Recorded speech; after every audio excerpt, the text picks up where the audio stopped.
and it was entitled, you got it right, Trump the race car, or Trump the race car. No comma there. Are you sick and tired of being called a racist when you're not? One.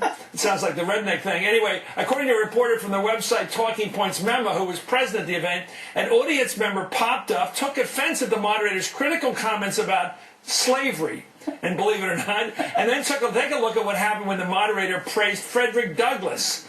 Listen to this. There is no middle road in this crowd. When Douglas escaped from slavery, I think 10 years or 20 years after he escaped from slavery, he writes a letter to his former slave master and says, I forgive you for all things you did to me. For giving you shelter, food, all those things. No. Listen, wait a minute now.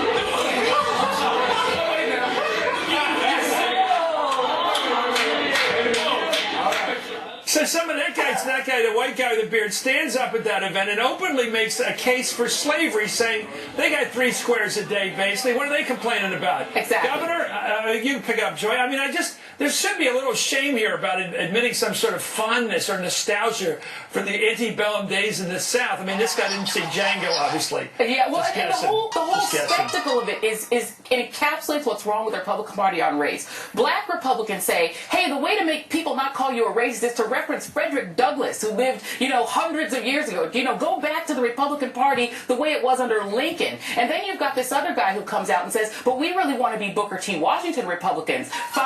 One hand, but as separate as 5 fingers. Why can't we go back to segregation? And then a woman stood up and said, wait a minute, we shouldn't be talking about slavery and referencing that. She's the one who got booed. Most people came out of that Tea Party session saying that the woman who was arguing with that segregationist guy, she was the problem. People didn't see the black guy saying, let's go back to Frederick Douglass, or the white guy saying, let's go back to segregation. They weren't the problem to most of the attendees at that event. That is what's wrong with the Republican Party. Well said. And the harm that this does, Chris, yes. The harm that this does is not just with African-American voters, it's with those independent voters in the Philadelphia suburbs. Correct. They listen to this stuff and they say, these guys are nuts. They said, I signed on to the party of Lincoln, and these guys signed off from the party of Lincoln. Exactly. They're the opposite now. Correct. I know just what you're talking about. I get back to my point. White people generally don't like to be thought of as racist because a lot of them aren't, and some are. Of course, they're trying to get over it over the years.